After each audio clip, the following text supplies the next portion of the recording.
folks. This is Imperial Settlers Empires of the North. There's a number of Imperial Settler games already, I believe. I know there's at least one other one. But this is pretty decent, This is a deck. It's a card drafting game, basically, but each player has their own deck. They play a little bit different, which is kind of fun, and they've got a variety showcasing some of the easiest ones to start with, and then some that are a little more difficult. It was kind of fun just looking at my starting resources and my wife's starting resources. They were a little bit different, and then once we worked our way through our decks, I was able to see, oh, hers kind of works like this a little bit and plays on this, and mine kind of works on this a little bit. Really, it was pretty cool and pretty fun to see that, and it was still a very, very close game, which was nice to see as well. But what you're doing is you're taking actions back and forth, and the actions that you can take, you've got some different tokens that you place. You've got 2 each round, but you can play an apple to move it side to side. So you can get up to 4 of those actions each turn, and then you've got a bunch of other things you can spend for actions as well. So towards the end of the game, turns are lasting longer and longer. It's definitely got that feel, which is nice. If you build things up, you feel like you can do quite a bit, whereas at the beginning, your first round is over pretty quick, and you get like a point or 2, and you're like, this is going to take forever. But then I think we ended the game on round 4 or 5, so it really picks up speed pretty quick.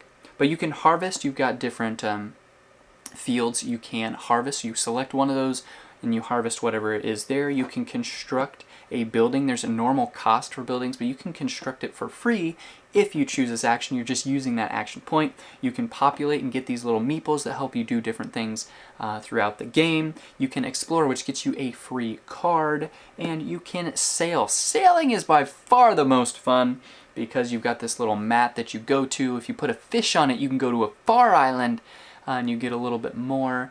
If you put an axe on it, then you can basically, instead of just pillaging it and taking resources, you can conquer it, and you get to take it and then put it in front of you, and now it's got its own little effects, that kind of stuff. But you're building your empire. It really does work really, really well. It's super fun. It's got 6 different unique decks. You're playing 1 to 4 players. There is a solo mode. I have not checked that out yet, but I'm kind of excited to, because the 2-player game worked really well. I like some of the ins and outs of what it does, so I'm curious what a solo mode would do. Contents and everything feel super fun. The only thing I would mention, if you're listening out there, whoever put this box together, Portal Games, give the people a nice little plastic cover that clicks onto where all the resources are, because a lot of people like me want to put their games up like this, like it's a library. It looks nice, you know? But when I pull it down and I open it up, everything is everywhere. So it's got a really nice, like, these sections for all the resources, but it doesn't have like a little plastic cover that clicks over it, which would be super nice. There's a lot of things that do that, so that's my only request. But honestly, super fun, and I'm mostly joking. It would be nice, but it's not a big deal.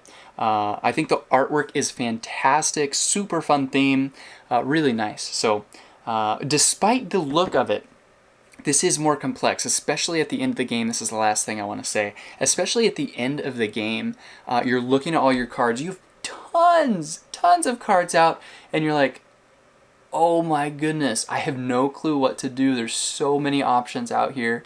I thought I had it in mind, but I totally lost it. Did I want to spend a worker for this thing, or did I want to, exhaust my card, turn it like this for this other thing, or did I want to sail? I don't remember. Did I want to play a card? There can be so much out there. So despite the theme, this is not really a children's game. It is a little more deep than it looks. But still super, super fun. Definitely a game that I enjoy. Definitely a game that I would recommend to the right person. So that is Empires of the North right here. Hopefully that gives you a nice little touch and a taste of what this game is, what it does, and why it may or may not be right for you. Thanks.